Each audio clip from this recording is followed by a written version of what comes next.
নমস্কার, শুরু করছি আমাদের অনুষ্ঠান ঘোষালনামা। আপনাদের সঙ্গে রয়েছে আমি ইন্দ্রাণী। আমার সঙ্গে রয়েছেন মুখ্য রাজনৈতিক বিশ্লেষক জয়ন্ত ঘোষাল। আমরা বেশ কিছু খবর নিয়ে আলোচনা করি, আজও একইভাবে জয়ন্তদার বিশ্লেষণ আপনারা শুনবেন।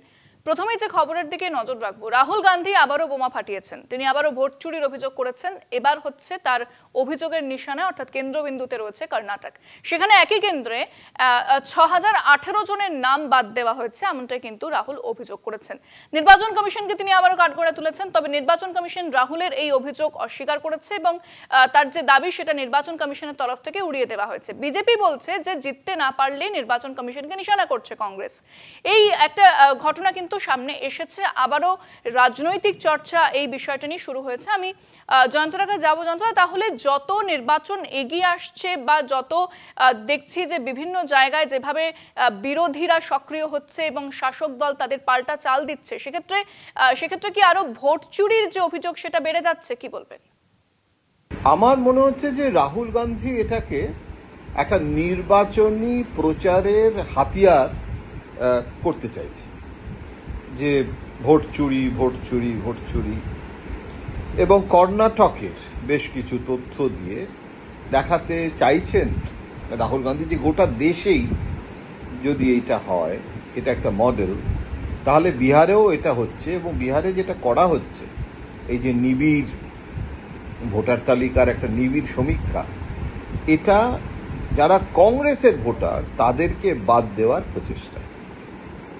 আমার কিন্তু কেন জানি না মনে হচ্ছে যে এটা রাহুল গান্ধীর একটা দুর্বলতার পরিচয় প্রকাশ পাচ্ছে। তার কারণটা হচ্ছে যে অ্যাগ্রেসিভ ক্যাম্পেইন এগেইনস্ট বিজেপি সেইটা প্রয়োজন।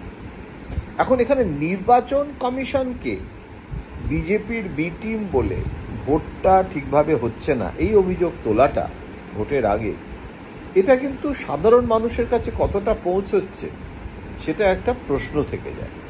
এবং দ্বিতীয় বিষয়টা হচ্ছে যে আজকে তো বিজেপির বিরুদ্ধে অভিযোগ তোলার জন্য কিছু ইস্যুর কম নেই। ইস্যু কি কম পড়িয়ে আছে? তা তো নয়। তাহলে সেই সব ইস্যুগুলোকে না আর কি অগ্রাধিকার দিয়ে এখন এইটা দিয়ে অগ্রাধিকার দেয়া হচ্ছে, এটা তো এরমও তো একটা বিশ্লেষণ হতে পারে। এইভাবে তো বিজেপি যেটা প্রচার, যে ভয় পেয়ে গিয়ে দুর্বলতার পরিচয় দিচ্ছে কংগ্রেস, যে হেরে যাওয়ার আগেই পরাজয় স্বীকার করে নেওয়া হচ্ছে, এই পারসেপশনটাও তো হতে পারে। সুতরাং অনেকগুলো ইস্যু নিয়ে প্রচার করা এক জিনিস, আর এটাকেই বারবার যেটা রাহুল গান্ধী করছেন, আমার মনে হয় যেটা কৌশলগতভাবে কিন্তু আমি অন্তত এটার পক্ষে নই। আমি মনে করি এটা কংগ্রেসের রং স্ট্র্যাটেজি। আমি ধন্যবাদ জানাবো জয়ন্তদাকে। আপনারা জয়ন্তদার বিশ্লেষণ এতক্ষণ শুনছিলেন। আজকে অনুষ্ঠানে আরো বেশ কিছু খবর নিয়ে আলোচনা করলাম, তবে আজকের আলোচনা এখানেই শেষ করছি।